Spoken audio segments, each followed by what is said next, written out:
Well, good afternoon. Is this working? Is that good? Okay. So welcome to the second annual Berkeley Forum on Access and Disability Rights. I am Sophie Hahn. I'm a city council. Council member here in Berkeley. I represent District 5, and I'm really delighted that you asked me to be here today. Thank you. I want to thank, first of all, the sponsors of the event, the City of Berkeley Peace and Justice Commission's Subcommittee on the UN Convention on the Rights of Persons with Disabilities, the Berkeley Commission on Disability. Welcome, please come on in.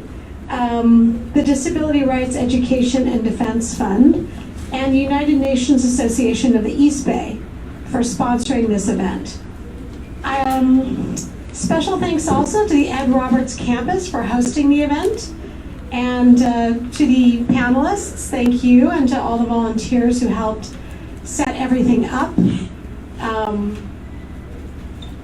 It's always a big job. It always sounds like a good idea, and then it's a ton of work, right? We all know that. So Berkeley, as you all know, has a huge role in the disability rights movement and is the birthplace of the independent living movement. Since the 1960s, activists, movements, and organizations in Berkeley have served as models to inspire the country and to inspire people across the world. In 1972, the first Center for Independent Living was founded by disability activists right here in Berkeley. Yes, definitely. Applause is definitely called for. By the turn of the century, there were hundreds of centers, hundreds, across the United States and throughout much of the rest of the world. In the meantime, a series of landmark court decisions, along with sustained advocacy by people with disabilities for legislation, such as the Rehabilitation Act of 1973, the Individuals with Disabilities Education Act of 1975, and most notably the Americans with Disabilities Act of 1990, have secured for disabled Americans unprecedented access to their civil rights and to the society around them. The passage of the Americans with Disabilities Act in 1990 was a decisive milestone for the movement in the U.S., and thanks in large part that was to this initial wave of activism right here in Berkeley. Yes, yeah. The things we do matter. They really do, right? Berkeley really shows that over and over again. Ed Roberts. So Berkeley, of course, has continued to be an active center for disability rights and activism. In 2011, this gorgeous place, the Ed Roberts campus, opened as a universally designed center dedicated to fostering collaboration and improving the services and opportunities for people with disabilities locally and worldwide. The Ed Roberts campus partners with the Center for Independent Living, the Disability Rights Education and Defense Fund, the Bay Area Outreach and Recreation Program, the World Institute on Disability, and many other organizations to provide resources and programming to people with disabilities in the Bay Area and also throughout the world. This is really the epicenter. The City of Berkeley also daily strives to improve accessibility and inclusivity in its facilities and programs. A number of city commissions consider and make recommendations to strengthen the rights of people with disabilities, including the Commission on Disability, the Peace and Justice Commission, the Commission on Mental Health, the Commission on Aging, and the Commission on the Status of Women. So we have a lot of people who are in the community or in our city government who are dedicated to these issues. We do also consider universal design in public projects, something that we put forward just in the last 2 years, as we have a lot of money right now, thanks to the generosity of Berkeley citizens, to do public works and parks projects, and we wanted to make sure that as we do those projects, universal design is an element of the planning and the drawing and the considering of all our facilities. Yeah. Yes, it's a good thing. And we will work on making that part of what everybody who builds and does work in Berkeley has to do. That is definitely something that we'd like to do. So in 2014, the Peace and Justice Commission established a subcommittee to actively support and advocate for U.S. ratification of the UN Convention on the Rights of People with Disabilities. It is an international human rights treaty that is intended to protect the rights and dignity of all people with disabilities worldwide. The CPRD was heavily inspired, once again, by the Americans with Disabilities Act, and the treaty has been ratified by 177 of 192 possible UN member states. The CPRD goes even farther than the original considerations of the ADA, and it also includes universal design and mental health considerations in its recommendations. And while the United States was one of the earliest and most active governments to have worked on the object and purpose of the treaty, sadly, we have not yet ratified it. As part of the ongoing efforts of the subcommittee, today's forum on access and disability rights will provide perspectives on inclusivity for persons with disabilities living, working, and studying in Berkeley. Opportunities for discussion of current policies and advocacy efforts to increase the rights of people with disabilities. It's our goal today not just to push for the ratification of the CPRD, but to continue our discussion of universal design, increased accessibility, and inclusivity for all. So I am now going to hand it over to Rita Moran, CPRD Subcommittee Chair for the Peace and Justice Commission and the moderator of this afternoon's panel. She will introduce them to you. I want to thank you again and welcome you. Thank you for being here this afternoon.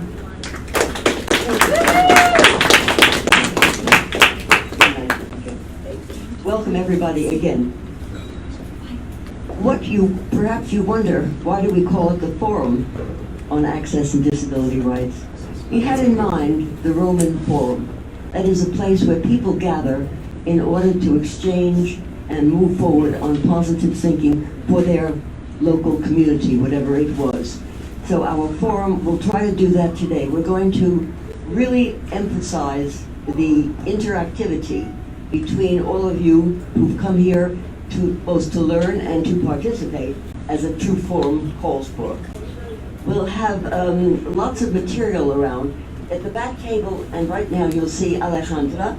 If you stand, please. Alejandra will help you with anything you're trying to pick up from the back table. Some of the documents are one only, and they are marked with a pink slip. You can read them, but don't take them away. Everything else, you're free to take away. And Alejandra, would you hold up the convention, please?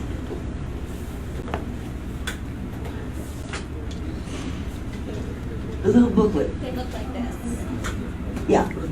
These are unfortunately not given away free by the UN or by the University of Minnesota. So if you want to purchase one of these, you could make a donation into the straw plate there, and $1 or $2 would be very, very much appreciated. We have people here that we want to recognize. First of all, the subcommittee itself. Members of the subcommittee are Helen, Alex, who else? Hazel's back there. Hi, Hazel. And Arvin. Arvin, can you stand up so we can see? Thank you. These are the members with whom we've been working for going on 4 years now. This subcommittee came into existence through the good thinking of the Peace and Justice Commission. Alex and I, you can sit down if you wish. Alex and I were on the Peace and Justice Commission together and thought it would be a worthwhile idea to form this subcommittee for a purpose that was not being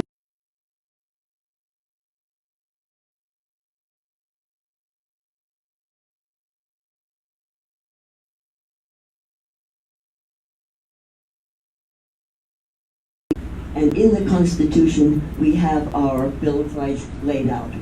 Internationally, after World War II, 1945, the countries of the world voluntarily, nobody pushed them, they voluntarily came together to form the United Nations. And for that we are grateful, but we are very much in a kind of funk now with the administration's policy towards the United Nations.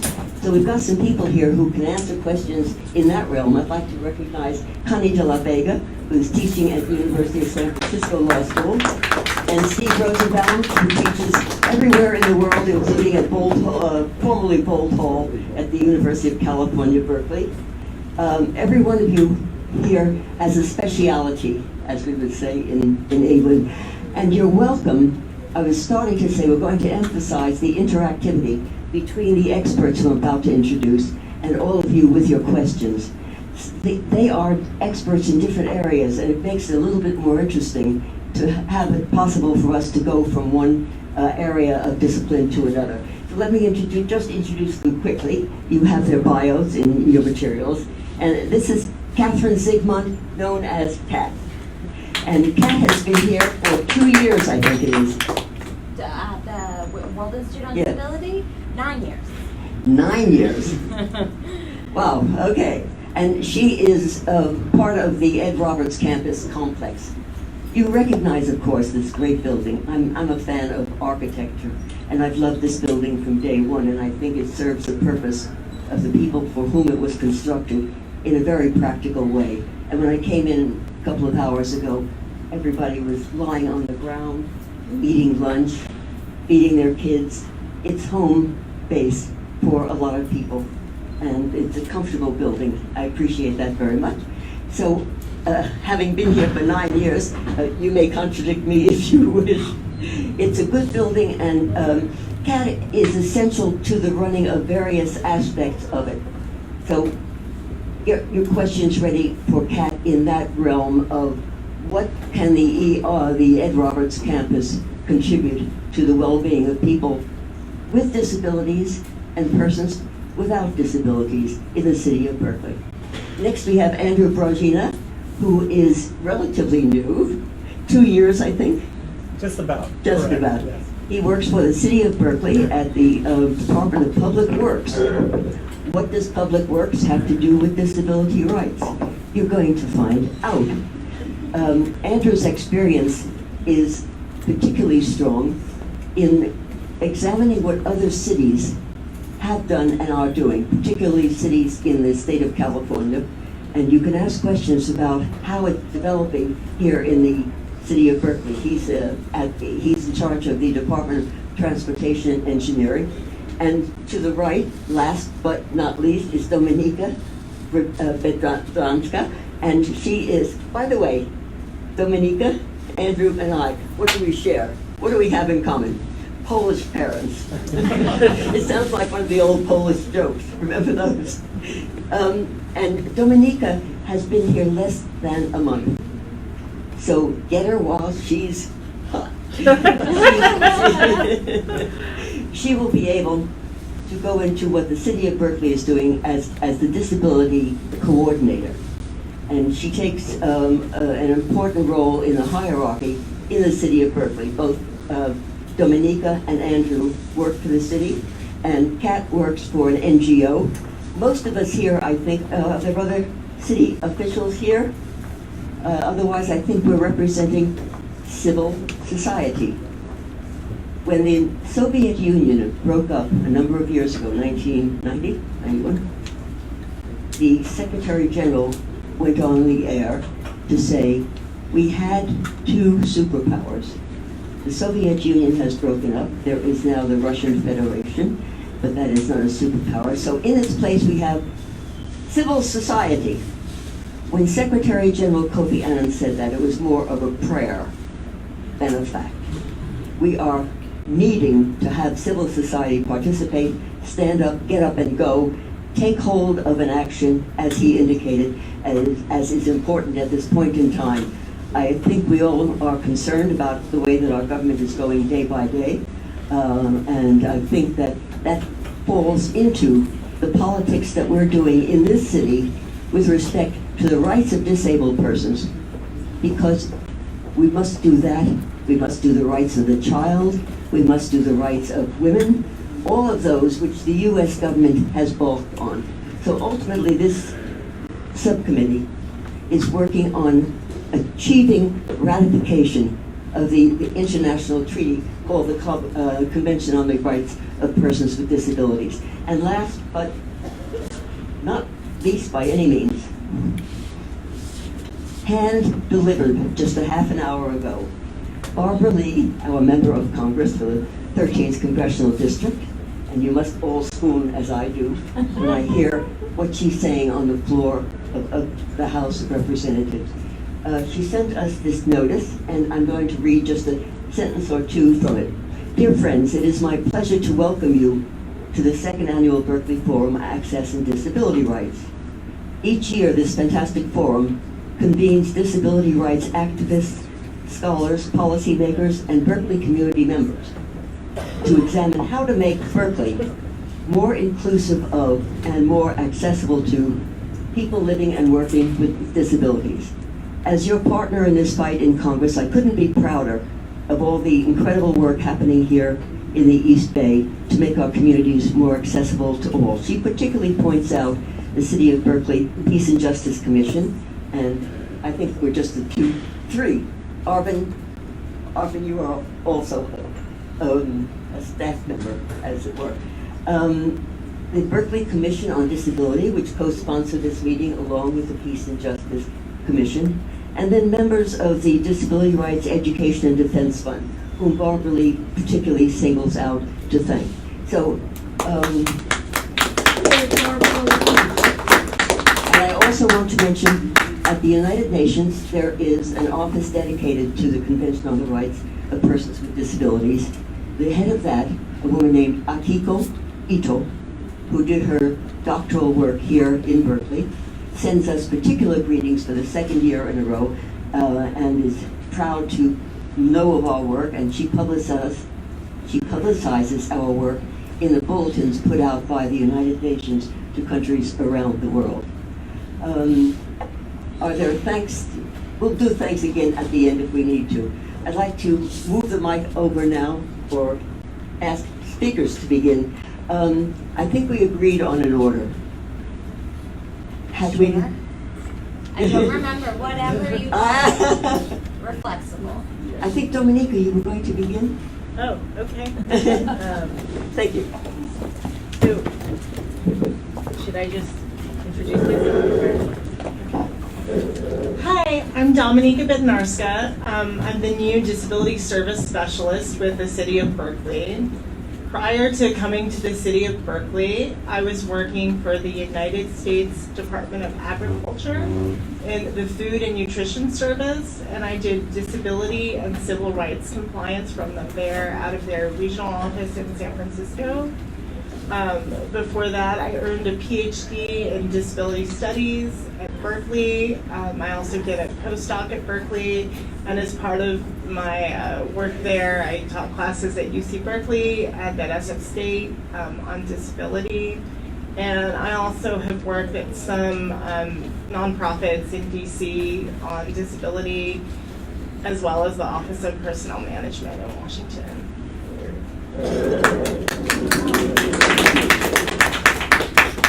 Hello, my name is Andrew Rugena. I'm the Deputy Director of Public Works for the City of Berkeley. So as Rita noted, I've been here for just under 2 years. A little bit about my background. I have a Bachelor's of Science degree and Master's degree in Civil Engineering. I'm a professional, registered professional engineer, and I've been working in the field for about 25 or 26 years. And the last 20 years of which have been in the public sector. And a big emphasis, or a lot of time that I spent in that 20 years was in capital delivery projects. And that was for various agencies, both in Southern California and Northern California as well. Hey everyone. Hi everyone. Is this on? Yeah. Okay, great. I'm Kat Zygmunt, and I work for the World Institute on Disability. I'm their Director of Operations, and I wear a variety of hats. But I came to the World Institute on Disability from the Peace Corps, where I really, as a person with a disability, in a third world country, really got a new perspective on how disability is treated overseas, and wanted to work for an international organization that kind of had a focus on disability. One of the things I do currently, where I work in the international arena, is I help host international fellows. So as opposed to me being overseas, they come over here and we host them. I get to learn about the issues in their country with regards to disability, and they get to learn best practices and about the independent living movement. So it's a fabulous exchange. Last year, I went to the Galway Summer School on International Law and Disability Rights, where we talked a lot about the UN CRPD, and I even talked to many of the writers of the UN CRPD. So a lot of my knowledge is coming from that, and I'm so excited to be here with all of you today. Thank you. Let's kick off a question or two, and you think, unless somebody has a question already for any one of these experts. Okay, let's ask Kat the question. Well, they already picked a person. Let's see what his questions were. My question was for Rita or any of the subcommittee members.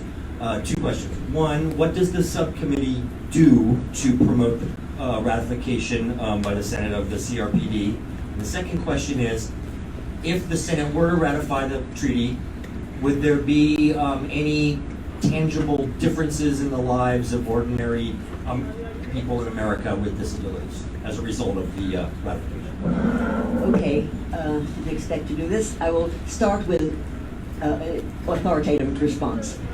If the international treaty or convention, same meaning, if the International Convention on the Rights of Persons with Disability were in force as of the time that it was ratified by the nations of the world, then it would have brought universal design into a national context, and also, this is extremely important, the issue of mental health was incorporated in the CRP, if I may use the acronym CRPD, from its initiation. And the people who worked at the UN on the international treaty are many of the same, including those from Berkeley, who were working on the Americans with Disabilities Act. So the additional benefits immediately were universal design and the right to these rights, as it were, from a government. Now, in practical terms, what was the first question? Sorry. What does the subcommittee do? What does the subcommittee do? And I hope each of you has a copy of the mission statement that you were given when you checked in. So you can check that at home. It comes from the brain, the Minerva-like brain of the Peace and Justice Commission, which thought that there was a need for a group of citizens in the city of Berkeley in particular, because it is a hub of activity by NGOs for disability rights, for us to fill a slight gap that existed on getting the action on the treaty. So when the subcommittee came into existence, for example, in 2014, a year later, the City Council of Berkeley wrote a letter from the City of Berkeley to the U.S. Senate, which urged ratification of the CRPD. Now, on sort of sub rosa, let me say, it's unlikely that that's going to happen, and I don't need to explain to any of you who listen or watch the news why that is. It was unlikely before, and now it's a snowball in hell. Nevertheless, that does not weaken, that does not vitiate the importance of civil society saying to the U.S. government, number one, persons with disabilities are entitled to the same benefits as all other citizens, and the government must furnish them. And number two, that the government of the United States of America, which has less and less of a voice in UN activities, which has withdrawn, the U.S. has withdrawn from the important Human Rights Council and UNESCO and other bodies, that it is an obligation of the U.S. government, which was one of the promulgators of the UN Charter, which brought the UN into existence. It is an obligation on the government of the U.S. to continue to be a positive force rather than withdrawing. But said another about the likelihood of climate change being a real problem. Okay?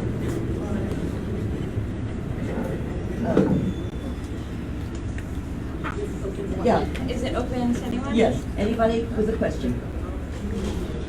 Derek? Dr. Ryan, how many hours a month do you spend on this? And also the other panelists, how many hours have you spent on disability issues in the last month? I know Dr. Moran is doing it for free, but a couple of you are getting paid, aren't you?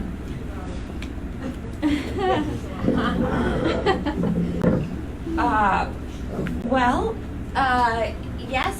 So I work on disability issues in a variety of ways full time. I probably only spent 20% of my time doing anything internationally related. Yeah. That's it. Go ahead. I mean, if the question is how much time we spend on internationally related, then I wouldn't be. However, in terms of just disability issues in general, I'm involved in the capital delivery of projects for the city, and a lot of these, most of these projects incorporate accessibility issues, and every project has a component of that in it. So, for example, when we work on a street project, it's not just a street project. It's not just putting asphalt onto the roadway or resurfacing a street. It's addressing the ADA ramps that are adjacent to that street. It's working on sidewalks to deliver what we've been calling a complete street, where we address all the infrastructure needs on that street. So that's just an example of how we incorporate or spend time on disability-related issues in the capital and delivery realm of things. Dominica, can you pitch in? Sure. So yes, as I've said, I work full time as the disability services specialist for the city, and they do pay me. My internal role is that I consult on some of the projects that Andrew has mentioned. I work internally with our engineering and transportation departments, and I consult on issues of disability and ADA compliance. I handle reasonable accommodation requests for accessing programs or facilities that are operated by the city, or complaints related to programs or facilities operated by the city. I work as the secretary on the Commission on Disability, so I'm their staff liaison. I also advise on emergency preparedness issues and disability as part of that emergency response team, and I'm sure I do lots of other things, but those are kind of, I think, the core ones as members of the public that you guys should be aware of. Yes.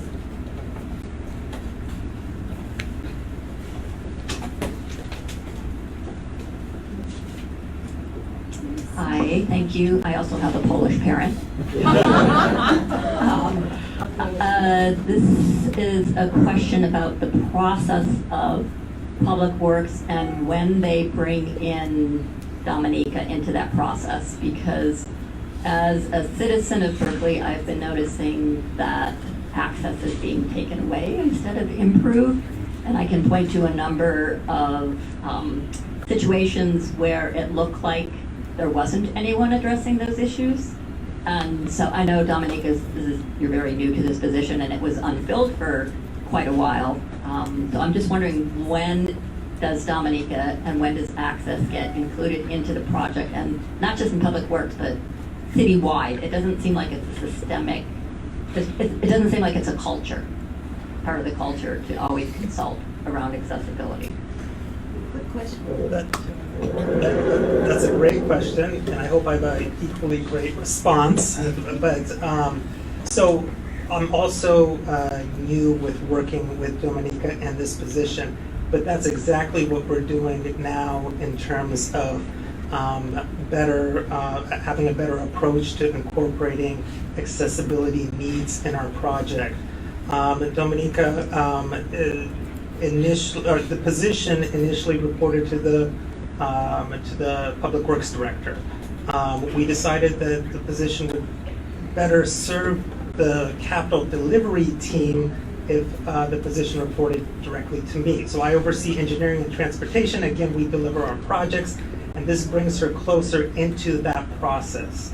So this is something brand new for us too, and I think that we're going to get a lot more hands-on help in addressing these various accessibility needs.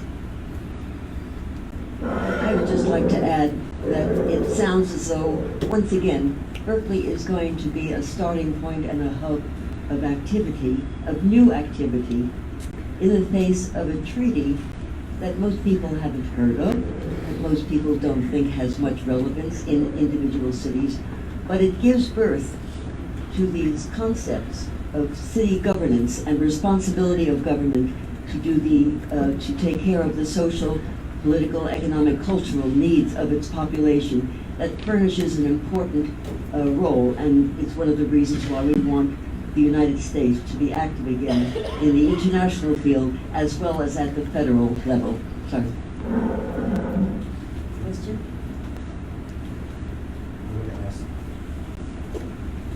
Is this on?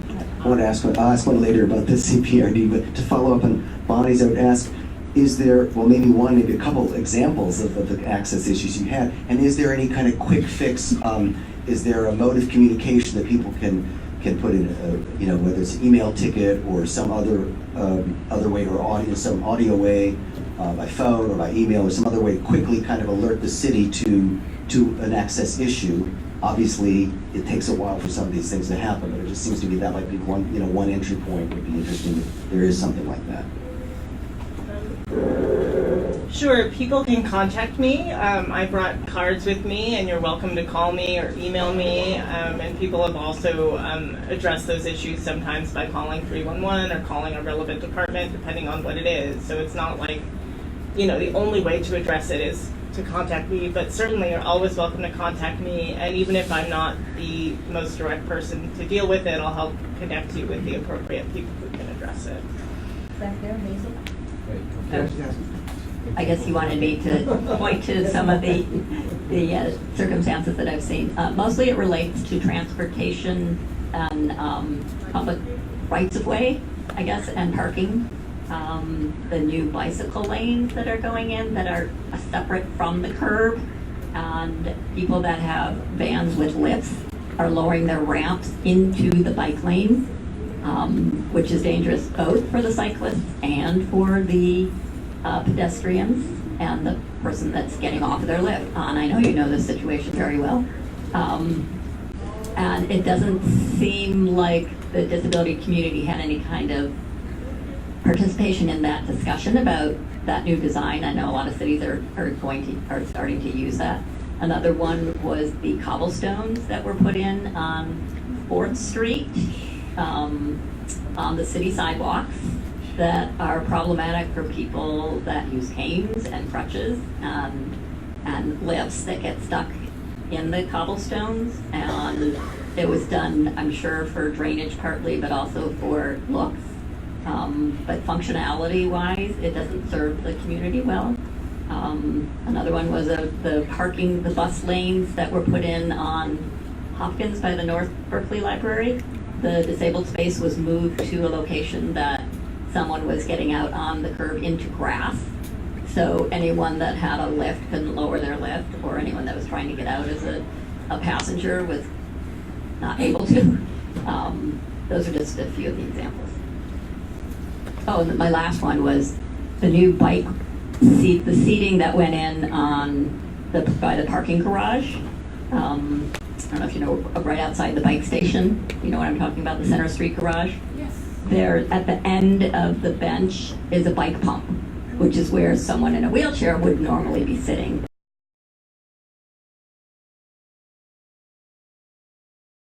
questions, because these are part of a larger issue of income inequality, and I think that hits people with disabilities especially hard. I know it has with me anyway, but and part of the reason that we have income inequality is we have an inadequate tax base, and on the state level, we've really got to go after big corporations and make them pay their share. I have this idea actually for a tax where it's a head tax and every major corporation has to pay a head tax that's directed to the city where their employees live that could be used for affordable housing, and in order to discourage long commutes, we could give them say a rebate for every day they have a telecommuter. So at that point we could still make money, but we could also hopefully take the burden off art and the environment. And I think that we've really got to find point people that are on the same page in different cities so that we can make that push to the state for that. And I think it's a reasonable thing to ask council to do too. I personally think that we could also go for corporate grants for a lot of these paying their fair share of their taxes, but if you make a large enough grant request, because at some point they're going to be feeling the heat about it, you can at least get something going in the interim to have this stuff going. I think it would also be a great idea if we offer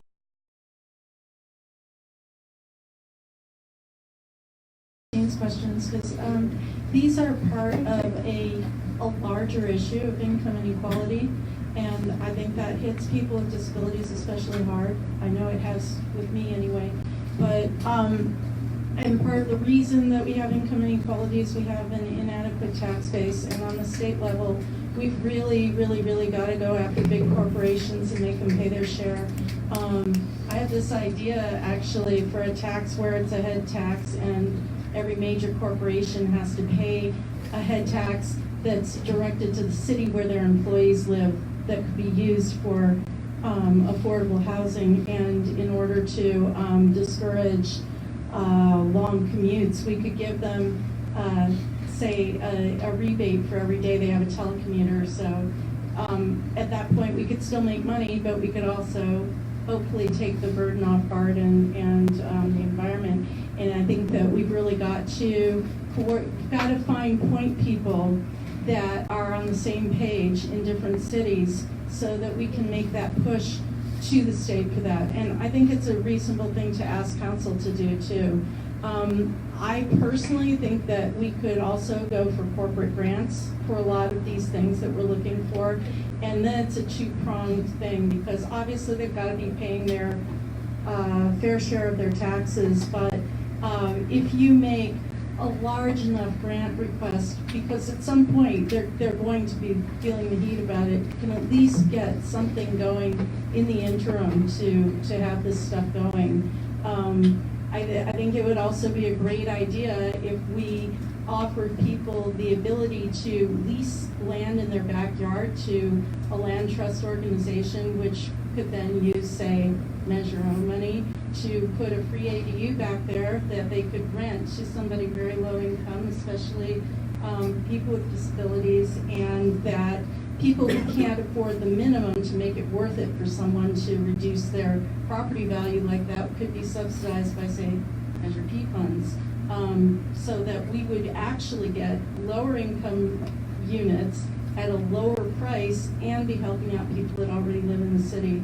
So I think the key is really the interconnectedness, as you've said, and really getting people to work across different disciplines to make these things happen, and that starts with dialogue. So it's great.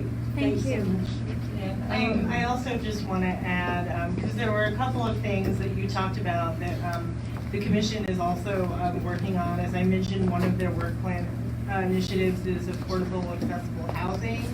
So looking at that, and while it's not on the work plan, the commission has been tasked, going back to when Councilman Worthington was in office, at looking at improving the elevator ordinance. So that's something that will be on our upcoming agendas at some point, probably in the coming months. I think there was one other thing you mentioned. Sorry, there were a lot of points. but- Affordable attendance, day programs, affordable housing, disaster prep. Oh, right, and disaster prep is also one of the goals that we're actively working on with in the work plan and the, well, as you know,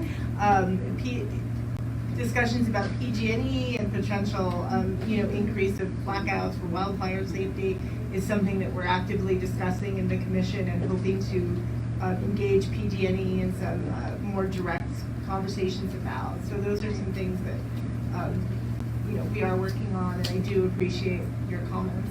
Thank you. And I work with Alex, as you mentioned earlier, and I'm certainly not don't have his speciality, but WID has been working in disaster prep for 10 plus years. We have one of our managing directors on their board of directors. We certainly haven't talked, at least within the WID water cooler, about active shooters, but that is something that I will bring up into conversation with both our managing director and Alex. Alex came to us several years ago with a robust, how climate change affects people with disabilities disproportionately. And we just brought him in. He is now funded with some grants, so I'm hoping that we can do a lot more work. We also do FAST trainings regularly and CERT, as you mentioned. So we're really into inclusion of people with disabilities and disaster preparedness, because we know what the alternative is if we don't get people included. And so I'm not the city of Berkeley, but I will say that the World Institute on Disability is definitely working on that issue. Excellent. Thank you very much. Let me say this before we close, before you start to leave. There is a survey on your chair, and it asks two questions. One is, what did you like most? What did you like least? That's one question. The second one is relevant for our discussion. It says, what would you like to propose for next year's annual forum? There are many ideas here that have come up, some of which we've tried to answer, and some of which we may need to do more research.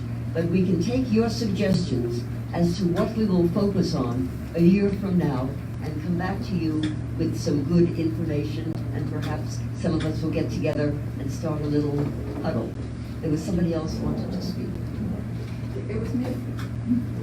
I wanted in our last few minutes to give the panelists an opportunity for any other comments or statements or anything that you were going to say or wanted to say or got generated by conversation here today. Sure. I mean, I could add a little bit. The city is actively moving forward with addressing accessibility, not only from a discussion point of view, but practically approaching it in some of our construction projects that we have already moving forward. We have 2 facility projects right now that are incorporating universal design elements into it. It's the North Berkeley Senior Center and the mental health building as well. So we're excited about that, and we're excited in incorporating these universal design elements in other projects moving forward as well. Any last words? Yes. One last thing that I forgot to bring up was the future closure of Alta Bates. And that is a real concern for everybody, including the people with disabilities population. And I don't know that you have any time to comment, but that is also something. Folks, since we are a small number now, instead of asking you to leave any donation for the little treaties at the back, Alejandra will hold some of them, and you can have them free of charge, because we have enough to cover the population in this room. If there are no further remarks, I would like to thank this audience for having thought in advance, and our speakers, who were fantastic at winging it all the way through. Thank you very much, everybody. See you at least next year.